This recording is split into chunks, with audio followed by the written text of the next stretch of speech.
Hello বন্ধুরা, আমি করছি এখন ট্রেনে সফর। আর ট্রেনে সফর করতে করতে আমার একটা থট প্রসেস চলে এলো, যেটা মনে হলো যে বন্ধুদের সাথে শেয়ার করা যায়, আর সেটাই শেয়ার করতে যাচ্ছি। আমাদের অনেক সময় মনে হয় যে আমরা আমাদের বেস্ট দিতে পারছি না। হয়তো আমি আমার ক্যাপাসিটি অ্যাবিলিটি অনুযায়ী আমি সবচেয়ে সেরা জায়গায় পৌঁছাতে পারবো না, মনে হয়, রাইট অর নট? যদি কখনো তোমার মনে হয় না যে তুমি যেটা চাইছো সেটা হতে পারবে না, তবে তার মানে যে তোমার জীবনটা বৃথা তা নয়। একটা কথা আজকে তোমাদের বলছি, তোমরা কান খুলে শুনে রাখো আর মনের মধ্যে গেঁথে রাখো। সেটি হচ্ছে, তুমি যদি উঁচু পাহাড়ের পাইন গাছ নাও হতে পারো না, তবে উপত্যকার আগাছা হও।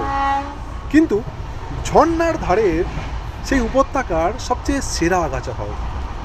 বড় গাছ নাই হতে পারো তুমি, কিন্তু ছোট ঝোপ হও। হ্যাঁ বন্ধুরা, আর যদি ঝোপ নাও হতে পারো, তবে ঘাস হও। বড় রাস্তাকে আরও সুন্দর করে তোলো, তাই না? যদি রাঘব বোয়াল নাও হতে পারো, তবে ছোট মাছ হও, কিন্তু ঝিলের সবচেয়ে প্রাণবন্ত মাছ। কি বললাম, বোঝা গেল? আমরা সবাই ক্যাপ্টেন হতে পারি না, কিন্তু সাধারণ নাবিক তো হতে পারি, তাই না? অনেক বড় কাজের পাশাপাশি অনেক সাধারণ কাজও আছে, আর সেই সাধারণ কাজকে যদি আমরা আমাদের নিজের মতো করে করি, তবে তার মধ্যে থেকেই, সেই কাজের মধ্যে থেকেই আমরা নিজেদের অসাধারণত্বের পরিচয় দিতে পারি, নিজেদের বেস্ট দিতে পারি, এবং সেই ছোট ছোট কাজগুলোকেই আমরা অনেক সুন্দর করে দুনিয়ার সামনে একটা ইউনিকভাবে ফুটিয়ে তুলতে পারি, তাই নয় কি? হ্যাঁ বন্ধুরা, ভালো থেকো আর তোমার নিজের বেস্টটা দেওয়ার চেষ্টা করো। তুমি নিজের মতো করে বাঁচো, যেটা তোমার মন চাইছে তুমি সেটা করার চেষ্টা করো।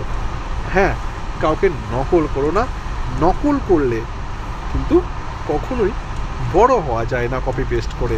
তাই তোমার নিজের মধ্যে যেটা আছে সেইটাকে ফুটিয়ে তোলো, আর সেটাই তুমি সকলেই দেখবে, সেই যত ছোটই হোক না কেন সেটাই মানুষ একদিন তোমাকে নেবে, গ্রহণ করবে, আর সেটাই সবাই একদিন পছন্দ করবে। ভালো থেকো বন্ধুরা, আবার দেখা হবে অন্য কোনো ভিডিওতে। সাবস্ক্রাইব না করে থাকলে সাবস্ক্রাইব করে দাও, পাশে থেকো, আর এইভাবেই সাপোর্ট আর পেয়ার আর ভালোবাসা দিতে থাকো। Thank you so much.